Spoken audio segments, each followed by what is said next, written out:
One day, Jim Jones really woke up and made the decision to begin squabbling with legends.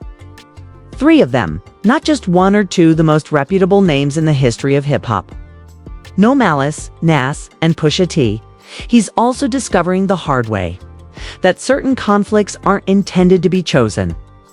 His seemingly innocuous remark just set off one of the most well-planned comebacks in hip-hop history. And now the whole industry is watching him tumble out in slow motion. At that point, everybody knew what he had actually done. It's possible that the person who struck the match unintentionally brought Clipse back to life, since Pharrell, Beyoncé, and Jay-Z were in the front row of Paris Fashion Week as witnesses. What began as a scathing critique of Nas's lack of relevance evolved into a poetic crossfire. Jim Jones, who said that Pusha's song had no meaning, for him is now being used as the backdrop for Clipse' comeback in the midst of everything. The sound of Harlem's breathing stopping was nearly audible when Jim Jones spoke. My son can't tell you one Nas record. You heard? Like, let's keep it a buck here. Yeah, but let's Jim went for the stomach. Uninvited, he dragged Nas's whole legacy to the dinner table, claiming it wasn't even enough to stick in the minds of future generations. Even worse, that wasn't the most outrageous thing he said that week. Because Jim didn't say it once and then forgot about it. After saying that and chuckling, he doubled and quadrupled down on other platforms. Even in live broadcasts and street interviews, Shannon Sharpe is featured on The Breakfast Club, Bag Fuel, and Nightcap. He attempted to defend his jab at Nas, at one point by claiming that he was only being truthful as a fan. On Bag Fuel, he then stated something even more outrageous. In addition to disparaging Nas, he changed the story by asserting that he was the cause of Nas's recent viral success. He claimed that it had been years since anybody had discussed Nas in this way, not since the Ether era. Jim actually stated this. At all, ever. He's never been talked about like this ever in his life. Now, has Nas you did the last time he was in some this when people were comparing when him and Jay was beating on him. You heard? You dig? Like that, and I don't want to talk about other people's career, but let's just get to the semantics of it. Since the whole thing? Nas. Okay. I don't know Nas to have a conversation with him. You don't have a conversation, we can have that too and shit like that. You dig? Like I don't really care. One thing I did see you do, I've seen you do this in Say Less. I've seen you do this in the studio. He stated so on camera. The strange part is that Jim was unaware of the person he was interacting with. Nas isn't the kind to retaliate. He is the kind to discreetly associate with billionaires, collaborate with significant developers, and, without uttering a word, show you where the true power is. Jim's clowning continued. Nas remained quiet and began to construct something more substantial. He was setting the stage for what may turn out to be the largest cultural landmark project in Queens history.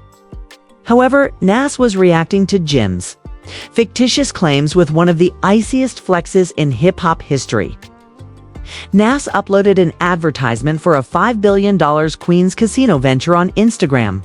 The future is not something you wait for, it's something you build. It lives in the hands of the doers, the dreamers, the people who refuse to stand still. Resorts World is more than a casino. It's energy, it's opportunity, it's hope for the borough. A second chance for some, a first step for many. It's where community gathers, not just to win, but to build a future once imagined. This isn't just business, this is legacy. And now, it's time to invest in us. It was more than simply business. "I'm too rich for this conversation," Nas said at that point. Additionally, perhaps the narrative would have stopped there if it had been the only fire Jim experimented with. However, Jim went one step farther. He prodded Pusha T. "Pusha's not even top 50, he said, actually pulling him down. Sing along the 5 Pusha T records right now, his records. Yes. His records? Yeah. Name I love Pusha. Nostalgia. Oh, you was a Pusha T fan. You know, you know. I didn't know he had fans like that. Can you name 5 Pusha T records? No, his record, Pusha T. I love your soul, my dog. You're not in my top 50. You might be in Charlemagne's top 50 and things like that, but you haven't done that much for me in my life. Like I didn't never want to be like Pusha.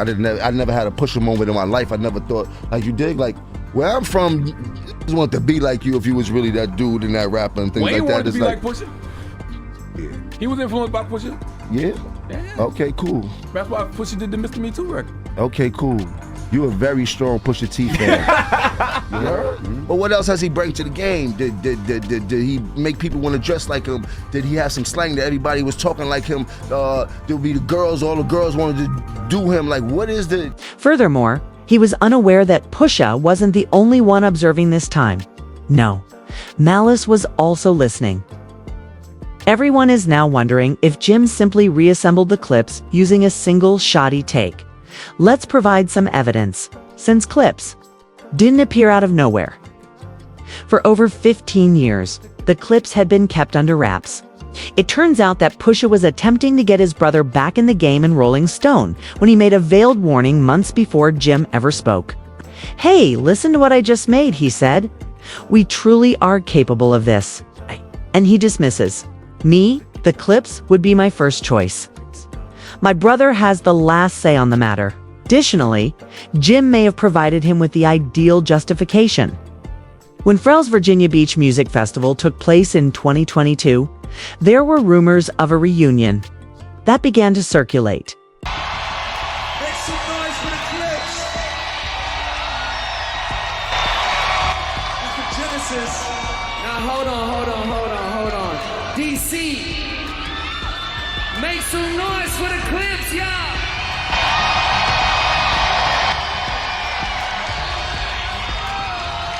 It's all right. They reappeared at Complex Kona a few months later.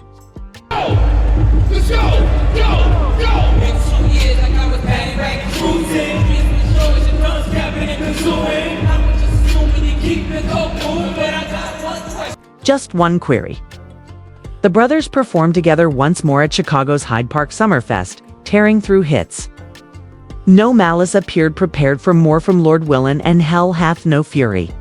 The vibe was actually changed by what transpired next, though the videos showed them strolling hand in hand with Pharrell, who had recently assumed the role of creative director for LV's menswear collection on the Louis Vuitton runway in Paris.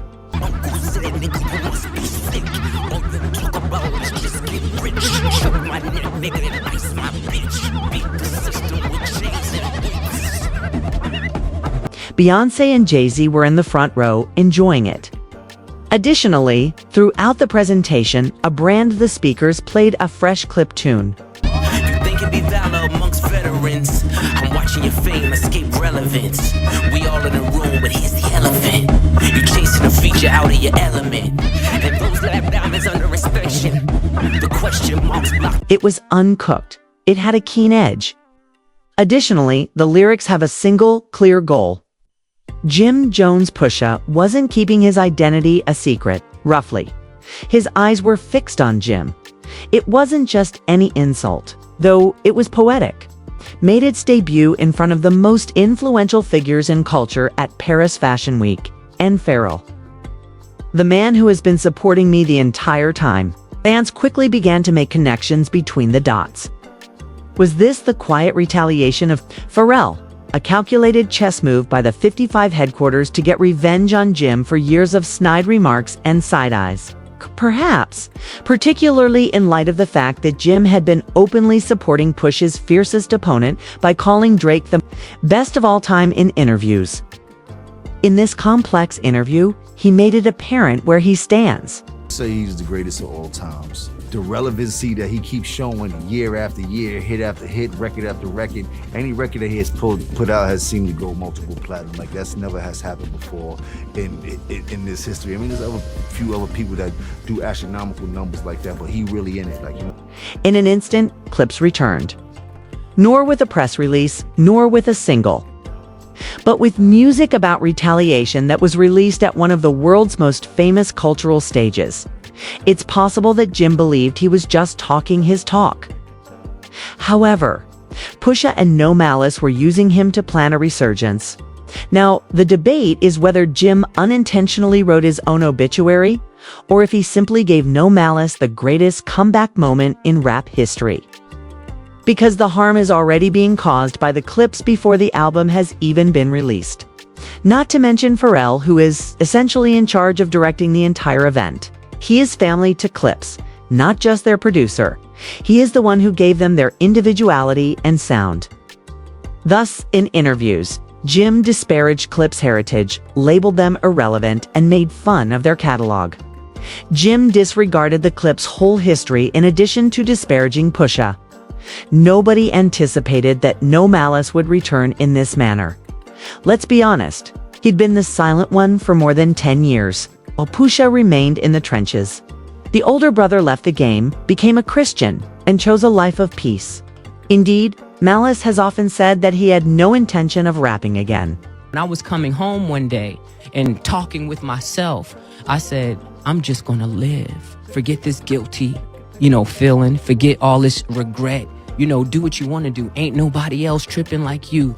You know what I'm saying? Go ahead and party and do it up. And I literally tried to sear my conscience, like forget it. So when people say you found God, I did not find God. I was trying to party with the devil. Trust me, I was trying to go hard. God himself said, no, not you. He did not allow me to do it. And that's what I seen with my own eyes, whether anyone believes it or not. Therefore, when his voice was heard over the speakers at the Louis Vuitton presentation in Paris, it wasn't. It was cold, yet unexpected. Now stop. Let's dissect that. 'Cause, no, Malice wasn't flinging bars at random. It's included both genuine targets and coded disses. Bird speak. We are all parrots. There's no joke in it. It's a bird gang insult. Jim's whole persona, team, and brand. Jim highlighted Paris and Dallas in his freestyle over the whips and chains he had been beating just days earlier. Therefore, No Malice means listening rather than only reacting. That's not all, though. People began to clock in for even more. No, Malice wasn't only rapping once more. He was rhyming as if he had been anticipating this. Suddenly, the reintroduction of No Malice wasn't only a perk. It served as a warning. When he returned, Slappy was back in position. And you know what? Jim provided him with the ideal justification. He used a video recording of himself laughing at Pusha's Paris verse to launch his reaction campaign.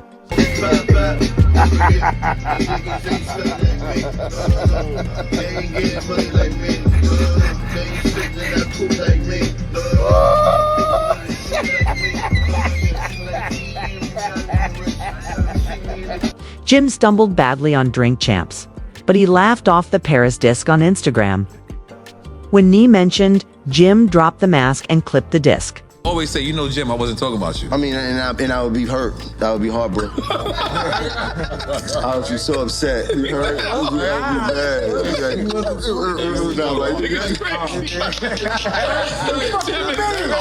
You weren't talking about me.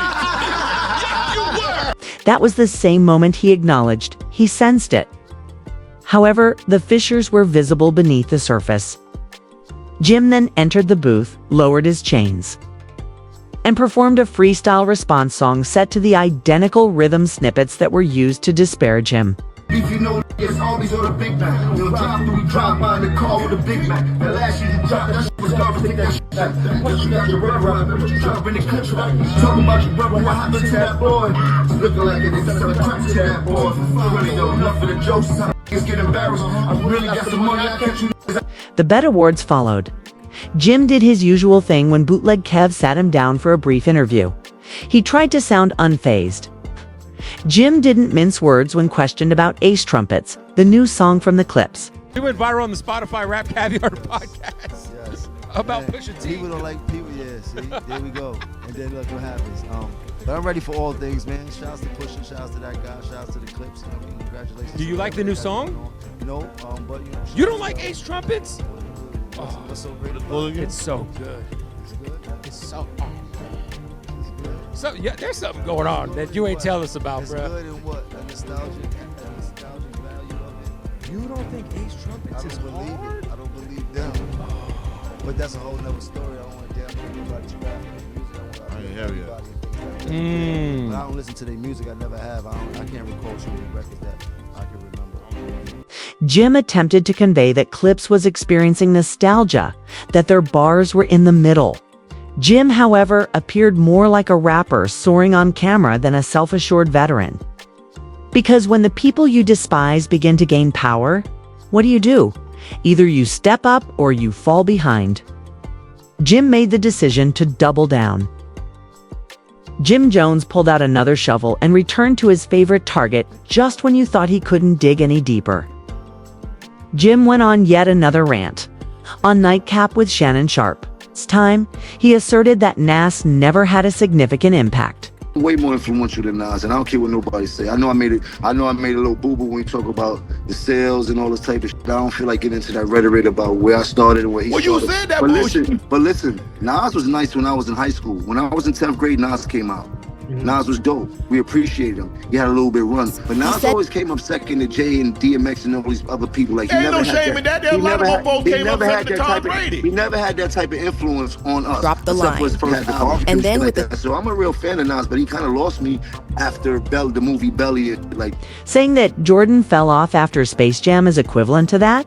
It's irrational. However, Jim was still Clipse, was carrying out a comprehensive strategy while pursuing clout. Let God sort them out. Their much-anticipated reunion album was released in its entirety. And Chains and Whips was only a teaser, if that's what many believed to be the apex. This album was a statement rather than merely a return.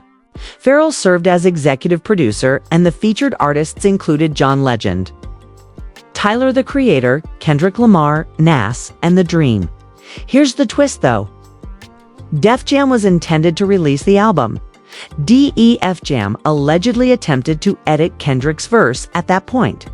Whispers said that the verse had veiled jabs at Travis Scott, Drake, and the phony politics of the business. The Clipse remained in place. They promptly withdrew from the agreement and brought the project to Roc Nation. Just that motion told. It all Clipse had returned. Additionally, they were power players rather than sentimental veterans. Jim even dared to inquire as to who Pusha has on his side. In response, they came up with this.